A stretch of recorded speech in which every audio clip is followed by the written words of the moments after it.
Salam dostlar, Foodcast layihəmizin bu həftəyə olan buraxılışı ilə yenidən qarşınızdayıq. Rafael Ziya mənimlədir, hər zaman olduğu kimi bu studiyada. Xoş gördük hamınızı. Çox sağ ol Ali. Həftə deyəndə mövsüm sona yaxınlaşır. Finallar. Bir həftəmiz niyə qalır? Bu gün artıq biz yayıma gedən günü artıq İtaliya çempionu. Yəni çempionatlarda, Avrokuboklarda bitir, amma yox da klublararası dünya çempionatı var. O artıq növbəti mövsümə girmir. Fasilə, yox da elə bu mövsümdən sayılır. O növbəti mövsüm artıq çempionlar qasında. Əslində ki, mövsümün ortasıdır, nə əvvəli, nə sonunda. Birinci təsdifatı hansı ki olacaq, o ilkin təsdifatı artıq o birinci. Dalaşmır. Birinci təsdifatı sayılacaq. Ona görə futbolda hələ öyrəşməmişik o çempionata. Hələ görə nə olacaq bu? Maraqlı olacaq məncə. Qrup dünya çempionatı stilində bir çempionat. Qarışıq da, yəni ən zəifindən Ronaldo aparmaq istəyirlər ora ki, baxış çox olsun. Komandalar olacaq. Maraqlı bir yay gözləyir. Ən az boş olmaqdansa, yoldaşlıq görüşlərindənsə belə bir çempionatla özdə ki, əsas pul uduşu var ki, yəni qalibə yaxşı mükafat veriləcək. Ona görə klublar can yandıracaq. Yoldaşlıq görüşləri Amerikada falan keçirilirdi. Yəni o qədər də belə deyək ki, gedirlər. Ancaq yəni ortada belə deyək də böyük uduş yox idi. 100 milyon müasir futbolda kifayət qədər liqindən çox verirlər də. Bəli. 40 neçə milyonda final qalibi.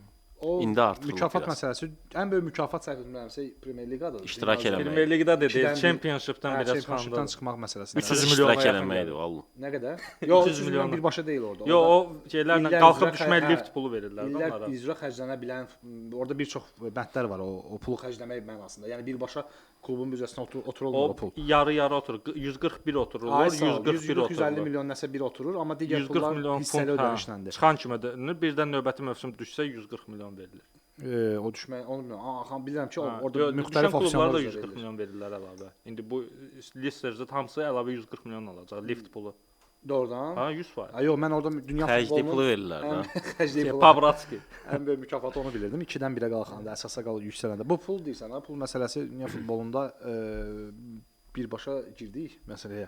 Bax o futbolçuları yoran, futbolçuların şikayət elədiyi əsas məsələlərdən biri də elə budur da, yəni bütün sezona baxırlar. Düzdür, baxır harda boşluq var. 70-80 baxır 2025 heç nə yoxdur da. Avropa, dünya yox, bir şey yox. Gəl bura salaq dünya çempionatına. Yayım əsas burada nədir? Yayım gəlir. Maraqlıdır bir məsələ. Pul qazanırlar da qarşı. Dünyada heç kimin qazanmadığı pul futbolçular qazanırlar. Yəni oynasınlar da Avropa çempionatı yerə qazanır nə? Dünya çempionatı olanda onda yəqin ki, bula təşkil olunmayacaq, yoxsa irəli atacaqlar. Yox, o sən dediyin hər il təşkil olmaq məsələsi. Onun açığı yaxşı sualdır. Klublararası dünya çempionatı 4-dən 1-dir. Onda rəsmi onu mən bilmirdim. 4-dən 1-dir 100%. Yaxşı sual idi yəni. Onu mən baxmamışdım. 4-dən 1-dir. Onda digər illər dolu olacaq da. Yəni bəs ora çağırılmaq necə olur? Yəni ki, o belədir. Avropadan necə gedir? İlk 8 komanda, son ilk UEFA reytinqində olan 8 komanda. Ondan əlavə son Çempionlar Liqinin 4 çempionu. Plus ən axırıncı çempion 5. Yəni son 4 ilin çempionu, bir də ki ondan əvvələ gedir də, bir ildə 5. Sonra səhv eləmirəmsə 13 klub Avropadan gəlir, 12+1. Deməli Amerika bir də hansı ölkədə keçirilir, oradan bir klub gələcək. Ona görə bu Inter Miami-ni atdılar ora, Amerikadan olduğuna görə. Sonra 6 klub Asiyadan, Afrikadan 3 klub belə bölüşdürüblər hər komanda. Əsas Avropadan gəlir. Yəni o nə demək istəyirəm, futbolçular Avropadan olacaq. Ən çox şikayət elədiyi məsələ idi. Bəzən məşqçilər də deyirdi ki, bizim futbolçular şikayət eləməsin, çünki fantastik pullar alırlar. Əlbəttə ki. Jose Mourinho demişdi, nasıl bağışla sözü keçirəm. Demiş ki, buna sual ki, oyunçular yorulub, deyir gündə 30-40 evro qazanan adam yorulur. Gündə adədə 100 min, 200 min qazanan adam yorulmur. Amma sənə deyim ki, onlar da o da publika işləyib. O özünə publika deyil. Əslində belə baxanda özünə də özünün haqqında da irad bildirəndə heç vaxt elə pul məsələsini qabartması. Yox, heç də özü 20 milyon pul alır. Nəyə qabart? Təzminator. Adın qoyulur, təzminator. Adam 80 milyon təzminat alıb indiyə kimi. Fenerbahçedən da 15 olacaq 95. Bir dəfə 20 100 milyon vurub da. Əlacaq Fenerbahçedə az qalıb almağına. Fener də loxladı bir. Ona görə belə deyək, başlayaq olur. Başlamışıq da söhbət. Yox, hələ ki bu intro idi, giriş tam olunmuyor. Bu həftə belə deyək, bax, həftənin Mahirdən danışaq yoxsa? Mahirdən də danışacağıq. Qısaca deyək ki, az milli komandanın yayım günündən bir gün qabaq efir çəkilən günü milli komandanın mətbuat konfransı oldu. Fernando müəllim gəldi yenə də qəşəngcə sualları cavablandırdı. Yağladı çıxdı. Hələ biraz da yağladı yaxşı ifadədir. Hələ biraz da biraz iynəli, biraz nə bilim, bir sancmaq sualları olanda da ki, heyətlə bağlı, nəticələrlə bağlı, heyət qalsın bir qırağa, nəticələr, perspektiv, yəni buna Heyət qədər açıqladılar. Açıqladı. Belə bir güclü bir dəyişiklik yoxdur. Ad var, yeni adlar yoxsa yox? Legioner sayı azalmışdı. Bir də Rauf Rüstəmlinin adını gördüm mən Şamaxıdan. Digər adlar Şahinyarovu çağırıb yenə. çağırıb qəbələdən, onu dəvət eləyib. Deməli maraqlı nədir? Premyer Liqanı tərk edən Səbaildən Mərtçəlikdir. Orada siyahıda var qalıb yenə də Mərddə. Mərd yəni demək bilmərəm ki, niyə burdadır. Yox, çünki aşağı-yuxarı fərqlənən, hamısı eyni, fərqlənən bir oyunçular yoxdur. Musa Qurbanlı qalıb. Yenə var heyətdə Musa. İndi bəlkə də son oyunda fərqlənib deyər bu baxımdan. Renat da Radomyakdan. Legioner cəmi 3 dənə idi. Zamiq Əliyev idi. Yeri gəlmişkən Mahir dedin. Mahir də dəvət olunub. Nürnberg qarşısında Nürnberg yazılıb, amma faktiki olaraq Nürnberglə də sağollaşır. Yəni hazırda yay üçün klub axtaracaq. Bundesliqaya qalxacaq. Hə, bax Mahiri çox Sankt Paulin adı hallanır. Çox qınadılar. Mən də qınayıram, hələ də qınayıram. Hələ də yenə qınayacağam. Nəyə görə açıqlayacağam mən? Hat-trick də elədi son. Yox, bu futbolçu Mahir yeganə futbolçudur ki, oynamaq istəyəndə oynayır. Yəni ki, bu futbolçu özü oynamaqsa çox böyük potensialı var. Oynamaq istəyəndə göstərdi ki, mən hat-trick də eləyə bilirəm. Yaxşı da oynaya bilirəm. Ancaq bu futbolçuda bu futbolçu da belə deyək də, o deyirlər, əhval-ruhiyyə futbolçusudur. İstər yaxşı əhval-ruhiyyə ilə olsa çıxacaq, gol da vuracaq, əla qollar vurur və mövsümün axırına yaxın gördü ki, Bundesliga getmək lazımdır, harasa transfer olmaq lazımdır. Yeni yer hazırlayır. Son 5 oyuna səhv eləmirəmsə 7 və ya da 8 gol vurdu və bu 8 gol Mahiri Bundesligaya aparacaq. Sankt Pauliyə gedəcək. Sankt Paulinin hücumçusu mövsüm ərzində 27 oyuna səhv etmirəmsə çıxır, cəmi 5 gol vurmuşdu. Adı yadımdan çıxdı. 4 ya 5 gol vurmuşdu. Orada onun 4-5 qolu ikinci Bundesligada vurulan elə 8. Yox, Mahiri demirəm. Sankt Paulinin hücumçusunu deyirəm. Ancaq yəni Mahir indi Zaqrebə getdiyi kimi qalxacaq Bundesligada yatacaq yenə. Yox, mənim fikrimcə Sankt Pauli bu futbolçunun yəni bu futbolçu oynamaq istəsə, öz üzərində dayanmadan çalışsa, Sankt Paulinin əsas oyunçusu da olacaq. Mənim fikrimcə 10 gol həddinə də çata bilər Bundesligada. Ancaq Mahir ona görə mənim bəyənmirəm ki, bu futbolçunu üzərində çox işləmir. Belə deyək, əhval-ruhiyyəsi olmadısa, kimdənsə küstüsə vəssalam, artıq yəni 18-liyə salınmır, məşqçi ilə küsür. Hisslərlə futbolu belə oynamaq olmaz. Futbolu nə qədər ki, belə oynayacaqlar. Artıq Mahirin kifayət qədər yaşı da var, 27 yaşı var. 28 olacaq hətta. Bəli, yəni ki, artıq hücumçu üçün elə bir yaşdır ki, hücumçu 28, 29, 30, 31 müasir futbolda artıq geriləmə yəni normaldır. Ona görə bu 2-3 ilini Mahir məncə daha yaxşı keçirməlidir. Sən indi qınayırsan bu nöqteyi nəzərdən ki, istəyəndə oynayır falan, amma faktiki adam gəlmir də Azərbaycana, qayıtmır ki, mən darıxdım, ailəm üçün darıxdım və digər yaxınlarım üçün darıxdım. Yox, biraz bu futbolçu Avropa kafası deyirlər. Ona futbolçu beyninə əsas burada nədir? Sahibdir. Qalır orada. Əsas burada nədir? Əsas önəmli olan odur ki, ingilis dilini bilir və getdiyi hər bir ölkədə ən azından rus dili və yaxud da ingilis dilində ünsiyyət qura bilir. Futbolçuları sıxan nədir? Yox, Rusu qoyğan getdiyi ölkə alman dilində də paylaşım elirdi. Yavaş-yavaş danışır. Bu məcburda ən azından alman dilini bilməsə də belə beynəlxalq dillərdən biri də ingilis dili. Yəni ünsiyyət qura bilir. Yəni futbolçuları budur sıxan. Bizim yerli futbolçular xaricə gedəndə oynaya bilməməklərinin, darıxmaqlarının səbəbi odur ki, dil bilmirəm. Hara çıxım, kimdən danışım? Danışmaq istəyir nəsə, başa düşmür bir-birin. Ona görə mütləq birinci dil problemi. Tərcüməçi olsa da belə, ancaq yəni mütləq şəkildə futbolçularda dil problemi mütləqdir. O da futbolda təhsilin olmamağından irəli gələn bir şeydir Azərbaycanda. Təhsilin olmaya bilər. Dili öyrənməlisən. Sistem yoxdur hazırlayan təhsil barədə. Bazalarda keçirilir. Futbola göndərirlər. İndi tutduq atı tutmadı ayıranda. Yox, sənin akademiya Yox, məsələn, sırf akademiya məsələsi bəzi, yəni məsələn belə deyək, hər şey qoydum bir kənara. Afrikalı bir futbolçudur, heç ingilis dilini də bilmir, yaxşı oynayır. Heç fransız heç bir dili, yəni ki, öz qəbiləsinin dilini bilir, belə deyək, hal-hazırda götürək. Gəlir, oynaya, yəni yox, müstəmləkənin hər bir şey qoyuram qırağa da. Yəni ki, bilməyən adamlar var. Yəni ki, məsələn, heç bir dili bilmir, ancaq gəlir, adaptasiya olunur, nəsə öyrənir. Yəni bizim futbolçularda darıxmaq, ailə üçün darıxmaq, yəni ailəni heç kim atmır. O bilsən 50 desin Afrikalı misal dedi. Bax, bir dəfə Xəzər TV-də bir reportaj hazırlamışdıq Şuayb oyunla bağlı.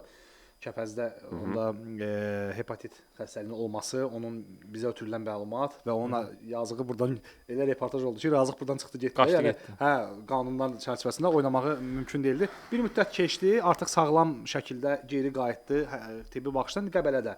Mən onunla Kəpəzdə oynayanda bir dostumuz var, onunla söhbət edirdim. Elə o Gəncəlidir, o danışırdı ki, hələ deyir, onunla yəni pul baxımından o vaxt 800 manat oynayırdı, yoxsa oynayırdı. Çox yaxşı, xoşuma gələn hücumçulardan idi. Yəni indi də Qəbələdə oynayır, qalxacaqlar. Deyir ki, o 800 manat maaş alırdı o zaman. 800 yoxsa 1000 manat deyir. 400 manatını göndərirdi ailəsinə. Və deyirdi ki, bu bizim üçün böyük, çox böyük. Hə, big money ya, böyük puldur deyir. $250. Hə, deyir ki, yəni bu orada indi deyir ondan da artıq oynayır, qiymətə oynayır və yüksək liqaya da qalxıblar və indi bilinmir növbəti il nə alacaq. Yəni artıq onlar üçün 2000, 3000 dollar həmin oradan gələn bir futbolçu üçün, Afrikadan gələn bir futbolçu üçün həddindən artıq böyük məbləğdir. Və deyir o pulla pis yola, yəni pis yerə xərclənənlər də olur, amma Şuayb kimi çox deyir insani adam idi, yəni belə səmimi və deyir qardaşına göndərirdi. Hətta deyir bir dəfə iri məbləğ göndərəsi olub. İri məbləğ dediyində 1000 dollar olub, yoxsa nə olub? Hə, deyir qardaşı bu şəhərdən deyir o şəhərə neçə saat, 2 nəfər yanında can güdənlə ki, hə, kim oğurlamasına gedib oradan pul çəkib gəlib. Yəni bu onların deyir bir neçə aylıq qazancı, yəni ailə dolanır. Bir neçə aylıq deməz, illik qazancı. Hə, də çox böyük deyir məbləğdir onlar üçün. Ona görə də deyir o futbolçular gəlir. Qədrin bilirlər. Cırmaqlayırlar. Azərbaycan, Gürcüstan, Rusiya harda ikinci liqa, birinci pul qazansınlar. Mən onu elə təsəvvür eləməzdim ki, belə futbolçular da var ki, məsələn Braziliyalı Reynaldo gəldi Qarabağda, məsələn açıqlama vermişdi ki, Qarabağda yaxşı oynadığım müddətdə həmişə içirdim, əyləndirdim, gəzdirdim. Hə, elə deyil. Hə, açıqlama vermişdi Qarabağda yaxşı oynadığım Reynaldo. Reynaldo da hər zaman içirdi. Yəni ki, kifayət qədər Qarabağdan yaxşı pullar da qazanırdı. Yəni ona görə Əli sən deyən kimi pul bir tərəfdən adamı belə deyək pis tərəfə də yönəldə bilər, yaxşı tərəfə də. Yəni Şay bu da yaxşı tərəfi olub, ümid eləyək ki, belə davam eləsin. Pul insanın əsl üzünü ortaya çıxarır. O başqa, o insanın keyfiyyətlərdə, amma yəni indiki dövrdə çox şey təsir edir də. Yəni futbolçuların bazar qiyməti Azərbaycanda süni qaldırmağa. Bir futbolçu var idi, eşitmişdim bir klubdan 250 minə razılaşmışdılar. Misal üçün simvolik rəqəmdir. Neftçi 12 qatını verib gətirmişdi. Almışdı o klubdan. Halbuki onun dəyəri o dəyərdə deyildi ha. Amma ortaq burada nə gəlir ortaya çıxır? Süni qiymət artımı ölkədə, futbol Azərbaycan çempionatında qazanan menecerlər olur, bəzi menecerlər qiymət artımı deyil. O bizdə gedirlər məsələn rayondan meyvəni alırlar 50 qəpiyə. O biraz rayonun məclisinə gəlib 1 manat, oradan 2 manat, Bakıda gəlib 5 manata çıxır. Yəni demək istəyirəm bu futbolçular, digər o futbolçular gəlir Azərbaycanda, Mahir ona görə mən xoşuma gəlir. Ziya biraz tənqid edir. Mən ona görə xoşuma gəldi ki, o adam heç nəyə fikir vermədi. Oyununu tənqid eləmirəm. Yox, lap lazım olsa oyunu da tənqid edir. Azərbaycanın belə məsələn ən yaxşı karyera alıb futbolçudur. Amma son dövrlər, son illərin Azərbaycanın oynamış o səviyyədə top liqa deməyək də, yəni Azərbaycan üçün top liqa sayılacaq liqalarda oynayan kim olub? Vəli Qasımovumuz olub da. O heç amma ən yaxşı karyera Mahirdətdir. Daha sonra yəni ondan sonra Avropa açıla bilən futbolçumuz Vaqif getdi Twente-yə heç şey eləmədi. Renatı mən Azərbaycan şkolası, Azərbaycan məktəbi saymıram deyə. Hə, ona görə o harda oynasa belə yenə də onu Azərbaycanlı, hə milli üzvü kimi dəyərləndirə bilərəm, amma Mahirin məktəbi bura olub, Bakı olub, Qarabağda gətirmədi. Niyə gətirmədi Vaqifin? McLaren getdi Twente-yə, McLaren gətirmişdi. O da Qarabağ udanda Vaqifin oyununu bəyənmişdi. Vaqif gəldi Twente-yə, McLaren çıxdı getdi. Yəni ona görə yəni gələn baş məşqçi bizim futbolçular Azərbaycandakı bu yaxşı qazancı, yaxşı şəraiti qoyub, yaxşı pul qoyub indiki bu zülmə dözmür. İndi gələnə baxıb görək limit məsələsi necə təsir eləyəcək, can atacaqlar yoxsa yox. Bəlkə başlayaq hələ Avropa Liqasının qalibindən. Mahirdən danışdı. Milli yolda. Hə, Avropa Liqası. Manchester United bu il Tottenham qənim kəsildi Manchestera, gəldi finalda. Harda gəldi? Ziya səni təbrik edirəm. Proqnozların özünü doğrultdu. Sən heç vaxt yadda saxla, heç vaxt azarkeşlərdən proqnoz soruşma. Yəni biz Manchester azarkeşləri, biz onsuz da Manchester deyəcəkdik. Amma United nə bilim finalda qısaca deyim, qalan sözü sizə verəcəm. Nə cinahı işlədi Unitedin həmin oyunda. Nə irəli xətti işlədi. Ümumiyyətlə oyun qurmaq baxımından yəni heç nə də bu komanda fərqlənə bilmədi. Ona görə haqq elədi uduzdu. Tottenhamda ağıllı. Onsuz da bütün gedişat öncədən taktik analiz edən məşqçilər, mütəxəssislər, jurnalistlər, kim ki oyun öncəsi proqnoz verirdi. İki nəticə var idi. 0-1, 1-0. Elə Gol vuran aparacaq. Yox, əsasən də yox. Kim gol Orada vurdu, apardı? nə dedi? Nə proqnoz olunurdu ki, Tottenham gol vursa vəssalam oyunda Söhbət belə bitəcək. oldu. Manchester gol vursa ehtimal var ki, Tottenham bərabərləşdirsin. Yəni bu proqnoz və ən çox elə hamı gözləyir ki, maksimum 1-2 gol. Hədə bir golla elə hesab Gol da avtogol saymaq olardı. Mən Luke Shaw'u belə bildim avtogol vurur. Sonra gördüm Brennan Johnson. Yo, son anda toxunub. Mərd mazarlıq eləyib avtogol yazanlar var idi. Avtogol oxşayırdı. Yəni əli belə deyim ki, Manchester United Tottenham cütündə mən ötən verilişlərdə də səsləndirirdim. Tottenham'in, hətta Manchester oyunu oynayanda mən Tottenham'in oyununa baxırdım. Eintracht'ın oyunu olsun. Postecoglou bir yol seçmişdi. Mən baxımsız oyun oynayım, ancaq mərhələ keçim. Eintrachtla oyunda Tottenham'in öz meydanında çox şansları oldu. 1-1 bitdi oyun və getdi səfərə. Səfərdə konkret olaraq 1-0-da necə oldu? Solanke ilə qapıçı toqquşdu. 2-3 dəqiqə həkimlər gəldi. Hakim birdən vardan gəldi ki, gəl bax, həndilər penaltı. Penalı hakim oyun epizodunda da görmürdü. Yəni verilməyə də bilərdi. Yəni Tottenham 120 dəqiqə də oynasaydı, oyunu aparacaqdı penaltilərə. Yəni konkret Postecoglou beyninə qoymuşdu ki, mən Tottenhamda qalmaq istəyirəmsə, kuboku mütləq qazanmalıyam bu kuboku. Amorimdə bir qədər belə deyək, Manchester azarkeşlərində bir qədər kiçik də olsa euforiya yarandı. Harda yarandı bu euforiya? Uduzmamışdıq deyə. Hə, həm Lyondan oyunda o ki gəldilər 2-3 dəqiqəyə. Qırmızı, üç top vurdular. Keçən verilişdə də deyim. Ondan sonra Atletik Bilbao ilə oyunda. Atletik Bilbao şəxsən çoxları favorit görürdü, öz meydanında oynayacaqdı deyə. Mən Bilbao çempion oldu. Qırmızı vərəqə oldu və həmin oyunda tək qırmızı vərəqə yox, Manchester United doğrudan da yaxşı oynadı. Cavab oyununda Williams qardaşları da olmadı. Yəni belə deyək ki, Manchester United azarkeşləri bir qədər ona görə çox ümidlənmişdilər. Tottenham Van de Ven xəttin üzərindən topu çıxartdı. Artıq o topu çıxaranda dedim ki, Vikarionun özü olsun ki, Diallo vurmuşdu səhv etmirəmsə zərbəni. Diallo vurmuşdu, çıxartdı. Sonra Luke Shaw kəllə ilə vurdu, çıxartdı. Van de Ven o epizodu çıxaranda artıq dedim ki, Tottenham çempiondur. Yəni o qayıtmayacaqdı artıq. Yəni elə bir vəziyyəti sən xəttin üzərindən çıxarırsansa, Højlund orada var gücü ilə belə deyə vurdu zərbəni. Əla yaxşı da vurmuşdu. Yəni Van de Ven gözləmirdi ki, elə epizoddan çıxarsın. Və Tottenham artıq növbəti mövsümdən etibarən kassasına da bir 40-50 milyon əlavə Çempionlar Liqasında iştirak üçün pul daxil olacaq. Mark Levy kef edir indi, sevincindən. Yaxşı pullar yaxşı sayırsınız ya. Yahudit də o. Yox, Pul məsələsində yaxşısa. Yahudit də bura. Kim nə qədər qazanır? Yox, Mark Levin dostudur, bu da Yahudidir. Təxmini qazancı 35-40 milyon Avropa Liqasından oldu kuboku qazandığına görə. Çempionlar Liqasında format dəyişikliyindən sonra klublara artıq çox pul verirlər Çempionlar Liqasında iştirak üçün. Səhv etmirəmsə. Deməli, 2 oyun artıb orada. Hə, İngiltərə Premyer Liqası üçün giriş pulu 15 milyona çıxır. Yox, giriş Türkiyə üçün 50 milyondur. O Türkiyə çünki orada TV haqqları var, oradan verirlər. Amma ingilislərdə səhv etmirəmsə 30-40 milyon. Məsələn, Fənər getməsə tək Qalatasaray getsə, Qalatasaray gəlir 2 qat artacaq demək olar ki. Yəni tək maraqlı məqamlar var. Ona görə artıq belə deyək ki, məncə Tottenhamın heyəti də yaxşıdır. Zədəlilər falan qayıtsalar və son xümminə görə də biraz sevindim ki, kuboka haqq eləyir də bu. Yəni heç olmasa yazıq. Yazıq. Orada qazandı o heç. O da bir zillətlə qazandı. Ondan qazansaydı. Deyir ki, Harry Kane kubok qazandı. O da Podnis'e oxşayır. Podnos qazandı. United azarkeşlər söyürdü. Deyir bu Əzəlaf burada bir ildə qalsaydı biz kubok götürürdük. Amma Manchester son 2 finalın ikisini uduzmağa adam qanın qaraldırdı. Villarreal belə. 5 ildə də son 4-5 ildə 2 final uduzdu. Amma bir məqam da var ki, son ən bərbad dövründə Manchester United son 8 ildə 3 final oynayıb Avroliqa. Düzdür, Çempionlar Liqası yox, Avroliqa finalı oynayıb. Əli belə bir dənə bu da mülahizə səsləndirirlər ki, bir iki nəfərdən belə eşitdim. Amorim Çempionlar Liqasına getmək istəmirdi ki, növbəti komandanı yığsın və Premyer Liqada nəticə göstərsin. Belə bir də fikir var. Yox, getmək istəmirsən, get uduzdu. Orada nə fərq var ki?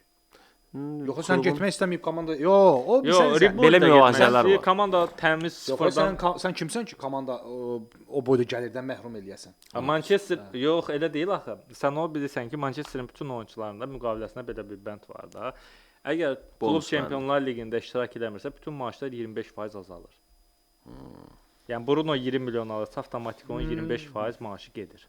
5 milyonlu gedir. Fərqi yoxdur. Bütün oyunçuların avtomatik olaraq Çempionlar Ligi getmirsə 25. Zaten o klub üçün belə fərqi yoxdur. Ora getsə, orada udursaydı həmin pulu oyunçulara verəcəkdi. Bildim də. Yəni klub heç bir şey qazanmır nəticədə. Mən də Əliyə qatılıram. Sadəcə mülahizələrdir. Mülahizələrdir, amma yox, yəni heç onun kim- məşqçisi qərar verənməz. Amma məşqçi Ruben Amorim oyundan sonra mən oturub onun bütün intervyusuna baxdım başdan. Hətta artıq əmin idi 1 qram da vecinə deyildi. Çünki oyundan əvvəl yəqin ki prezidentlər ona dedilər ki, qardaş, nəticə nədən nə olsa oyunda, nə baş versə xeyri yoxdur. Sən qalasan və onu hansı anda gətiriblər, hansı anda məqamda, hansı komandanın başına gətiriblər və hansı oyunçularla gətiriblər, bilirlər. Ondan heç nə tələb eləyənməz. Ondan tələb olunan maksimumunu ölkə çempionatı onsuz da Avroliqanın qalibi İngiltərədə 17-cidirsə, bu nə deməkdir? Deməli orada ötən dəfə danışdıq da. Mövsümü boşa veriblər ki, Çempionlar Liqasında oynamaq üçün bizim bir dənə yolumuz var, o da burdandır. Gücünü qoydular, gəldilər. İndi finalda iki qoçun başı qaynayır da bir yerdə. Amma bir məsələ də var da, Əli. İndi sən Gökeresi gətirmək istəyirdin. Sən Gökeresi Avrokuboklarda oynamaya gətirə biləcəksənmi? Minnət olsun Manchester. Amerikada final zad gedib görür. İndi ən azından bu futbolçu bir gec görsün, amma gec olsun, güc olsun. Amma bir dənə şey var. İnanmıram ki, gələcəyində artıq. Sən Ziyad deyirsən, Arsenala gedəcək. Chelsea bir mövsümün atdı da zibilə. Yadınıza gəldi. 1 milyard pul xərclədi ki, oyunçular aldı, gətirdi. Təzə ələydən keçirdi, heyət saldı əlinə. Düzdür? İndi 1-2 dənə əlavə ilə Chelsea gələn mövsüm çempionluğu oynayacaq. Açıq aydındır. Mən gələn mövsüm inanmıram City çempionluğu oynayacaq. Niyə görə City təzədən yenidən yapılanmaya gedir. Chelsea-nin heyəti var, Rafael. Gəl Chelsea-nin heyətindən danışaq. Nə heyət? Hücumunda George oynayır. Qardaş, hücumçusu yoxdur da, alacaq da Chelsea. Niyə sən niyə elə deyirsən? Bu komanda Caicedo 120 milyon. Yox, keçən mövsümdən daha Caicedo yaxşı oynamır, axı Maresca yaxşı oynadmır. Nə oynadı? Sənə elə gəlir. İndi gələn mövsüm görərsən. Yox, sən bu il İngiltərədə oynanılan futboluna onları bir tutma da. Çünki onlar baxdılar ki, alınmır da bu. Alınmır, sıfırladılar, təzədən başladılar. Gəl çempionatda baş qataq. Hər orada uduzan pul elə bilsən elə belədir. Onlar bu kimi killərdə orada hamısı. Ola bilər, ancaq yəni ki, mənə elə gəlir ki, Manchester Chelsea-nin yolunu getməlidir. Komanda Chelsea hal-hazırda yaxşı oyun nümayiş elətdirmir. Elə Konferans Liqasının finalında da mən Betis'in şanslarını daha çox görürəm Chelsea-yə baxanda.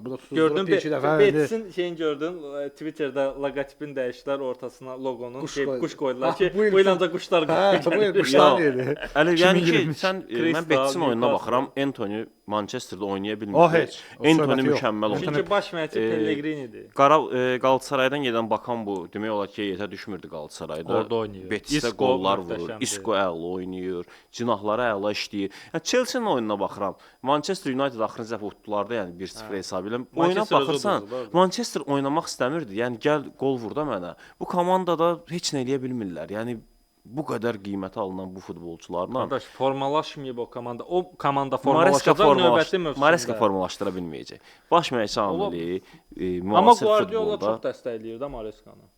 Dəstəkləyir, amma baş məşqçi amili. Məsələn, Arsenalda Arteta necə gəlmişdi? Uduzurdular, məğlub oldu. Ancaq Arteta da yenə də nələrsə çatışmır. Bu komanda 8 xal irəli oldu, çempionluğu City-yə verdi. Yarıya kimi gəldi, nələrsə eləyə bilmədi. O da mən sənə deyim, City Çempionlar Liqasını götürmək üçün mərkəz hücumçusu axtarırdı. Axırda Hallandan bir təhər gəldilər, tapdılar o düzdür.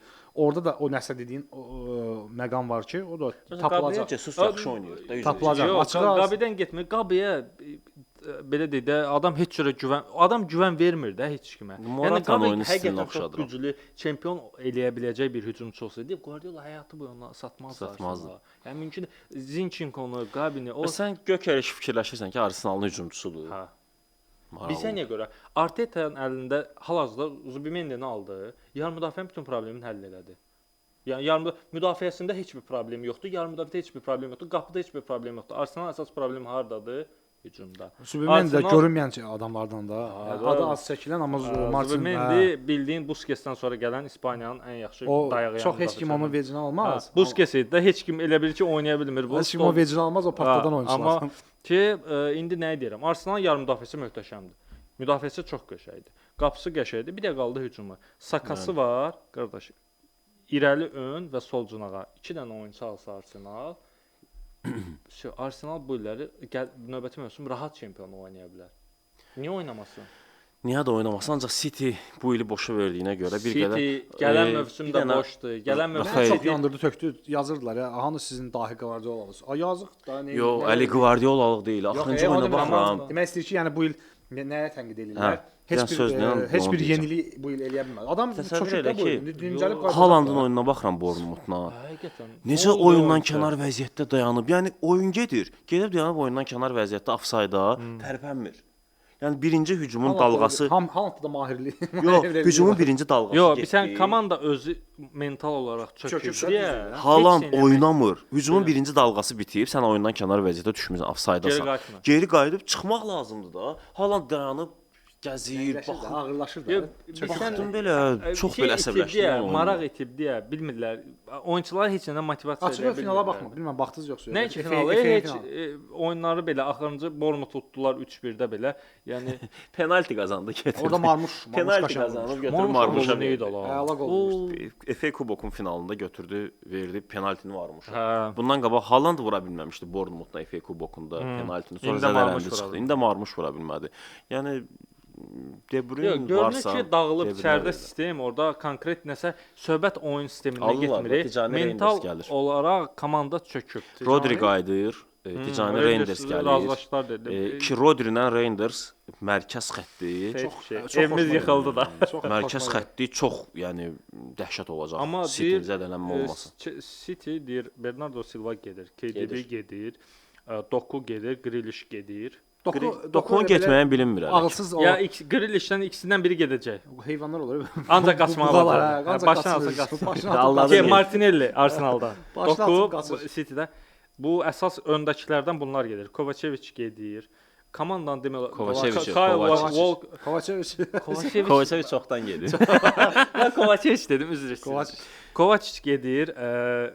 Deməli Walker gedir. Kim qalır ki, bütün əsas o komandanın 11-liyin əksər oyunçuların hamısını göndərəcək. City hardan fırandıq gəldi? Avropa Liqasından Doğrudan Manchesterdan keçdi. Yox, Premier Liqə girdik də orada. Keçək Konfrans Liqasından danışaq Orada biraz. da Çempionlar Konserva Liqası. Liqası. Çempionlar Liqasının finalına hədiyyə verir. Hədiyyəli yarışmamız udan olmadı. yenə udanmayıb. Udanmayıb. Davam eləyirik. Onda bizim fantazidə yekunlaşırdı. Deyəsən 38-ci tur Yəni İngiltərə. axırıncı turda Ondan Fantasy sonra Liqamızda da Fantasydə qalib olanlara hansı oyuna qoyursan? Hə, Çempionlar finalına. İstəyirsən Əli sən hədiyyəli yarışmanı təqdim elə Çempionlar Liqasının finalına. Gəl belə Mən eləyək. Fantasy-ni Çempionlar Liqasında açıqlayım kimlər PSG olacaq. 2, Inter 1. Hesab Gol. və oyunda vurulacaq qollardan birinin müəllifi. Bəli. Burada məncə udan olacaq çünki finallara xarakterik oyunlarda yəni 3-4, 4-4, 5-4 belə hesab olmayacaq. Yəqin ki 1-0, 2-1 belə. Bu və qollardan birini də tapan olacaq. Ona görə oyunun nəticəsi və qollardan birinin müəllifi Bəli. PSG Inter oyununda rəy bölməsinə yazın YouTube-dan, oradan baxacağıq, oradan hesablayacağıq. Editləməyin, sonradan oyundan sonra yazmayın. Tərəfdaşımız Team Store-dan təzə qayda çıxıb influencerlərlə bağlı Azərbaycanda vergi məcəlləsi.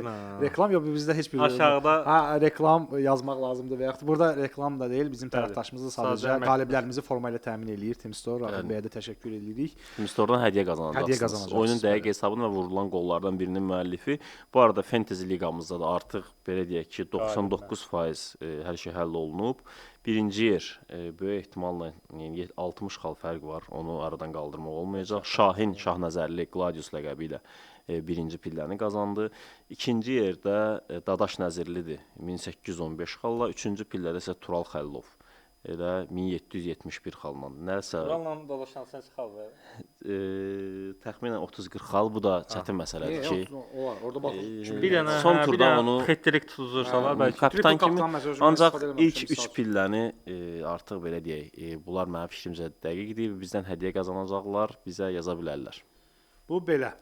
Həftənin Çempionlar Liqası Çempionlar Liqası finalından danışaq. Keçən həftədə buyurun.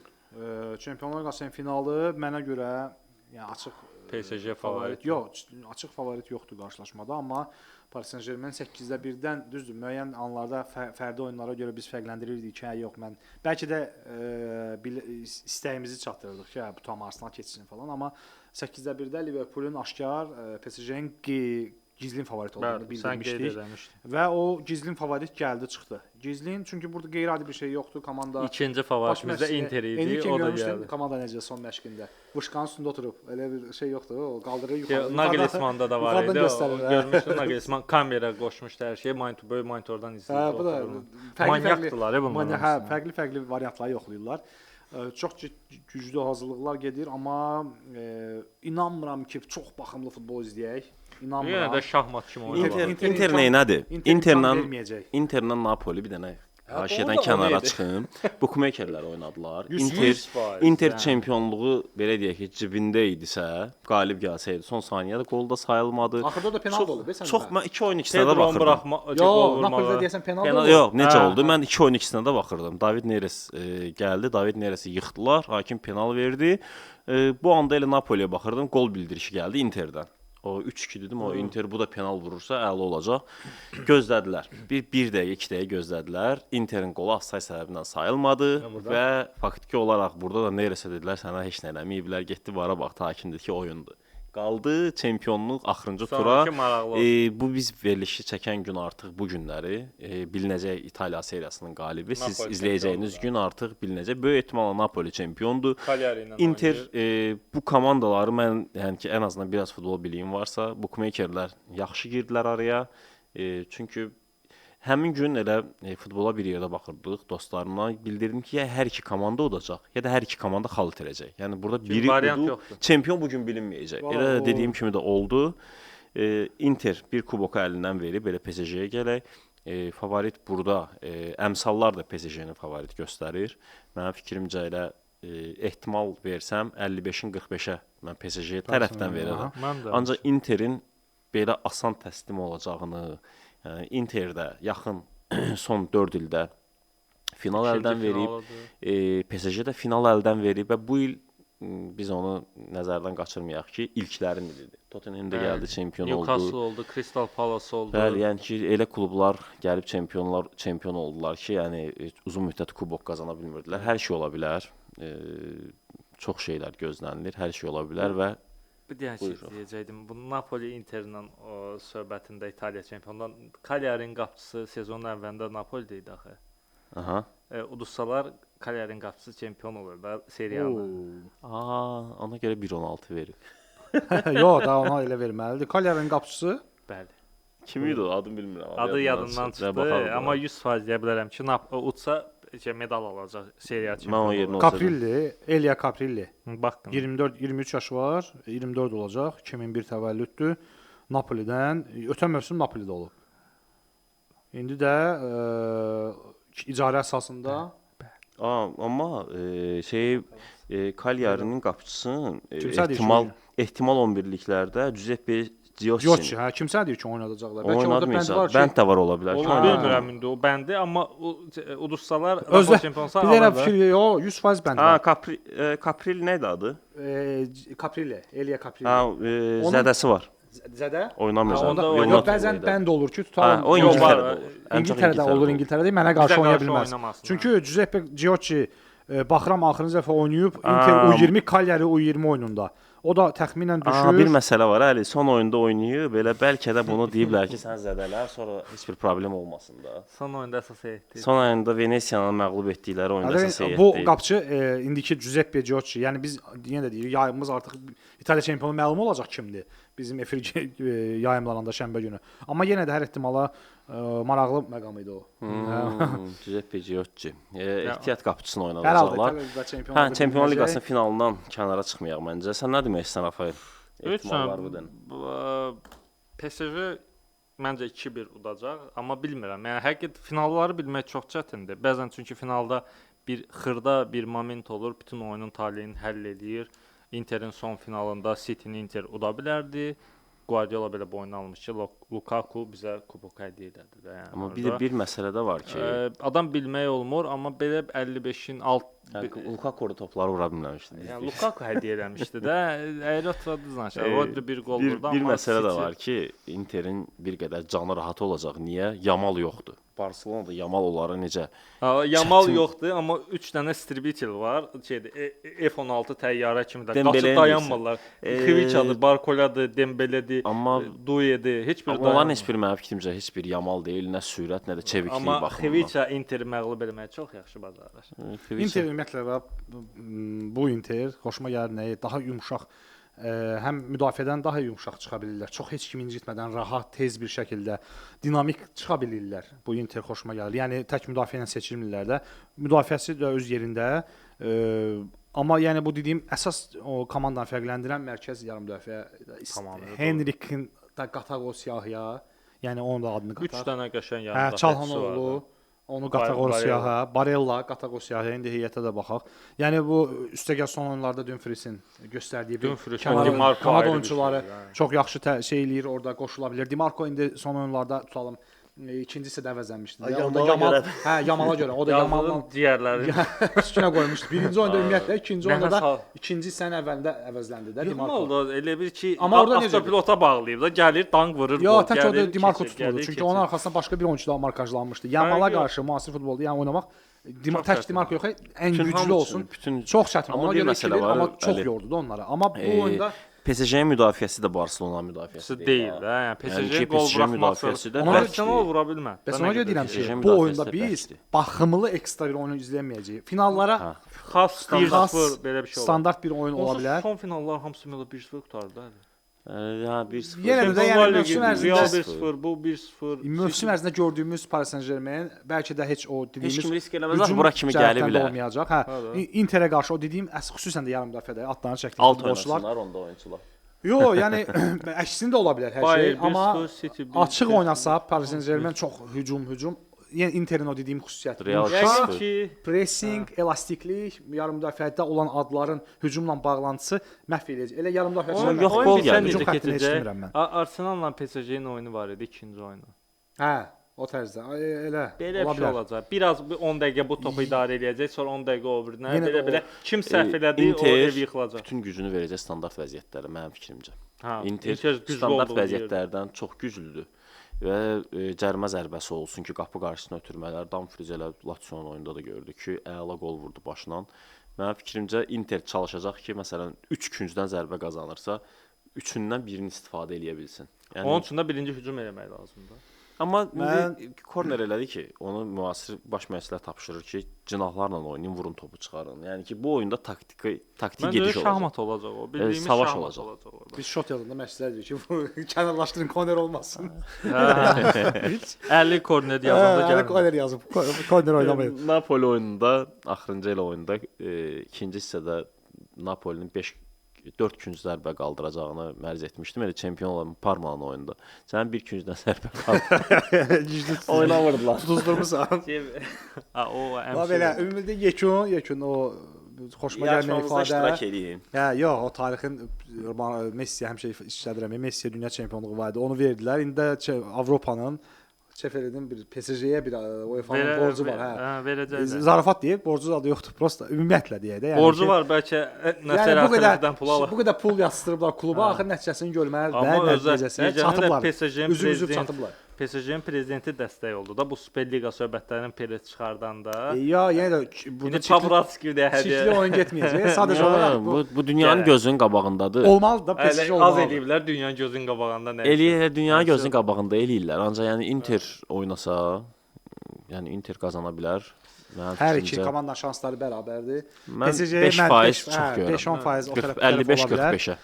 Belə, yəni növbəti həftə yekunlaşdıraq məncə. Yekunlaşdıraq. Mərzimiz var bu həftə. Mənim yoxdur. Mən bu həftə mərc etmişəm. Çempionatlar bitir deyə çox az oyunlar qalır, play-off oyunları qalır, ona görə yox. Afrika liqası.